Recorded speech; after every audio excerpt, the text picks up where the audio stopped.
The demoralization process in the United States is basically completed already. For the last 25 years.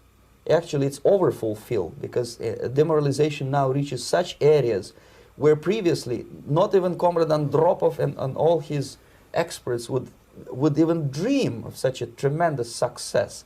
Most of it is done by Americans to Americans, thanks to lack of moral standards. As I mentioned before, exposure to true information does not matter anymore. A person who was demoralized is unable to assess true information. The facts tell nothing to him. Even if I shower him with information, with authentic proof, with documents, with pictures, even if I take him by force to the Soviet Union and show him concentration camp, he will refuse to believe it until he is going to receive a kick in his fat bottom. When a military boot crashes his balls, then he will understand, but not before that. That's the tragic of the situation of demoralization. The next stage is destabilization. This time, subverter does not care about your ideas and the patterns of your consumption. Whether you eat junk food and get fat and flabby, doesn't matter anymore. This time, and it takes only from 2 to 5 years to destabilize a nation, what matters is essentials: economy, foreign relations, defense systems.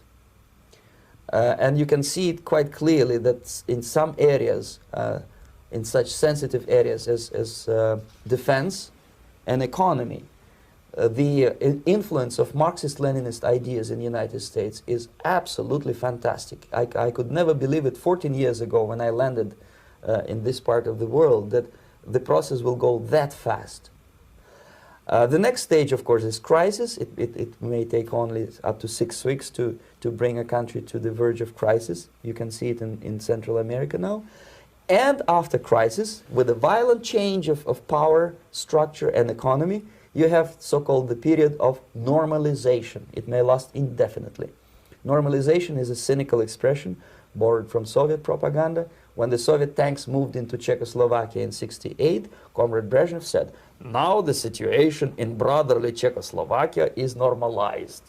This is what will happen in the United States if you allow all these schmucks to bring the country to crisis, to promise people all kind of goodies and the paradise on earth, to destabilize your economy, to eliminate the principle of free market competition, and to put a big brother government in Washington, D.C., with benevolent dictators like Walter Mondale, who will promise lots of things, never mind whether the promises are fulfillable or not.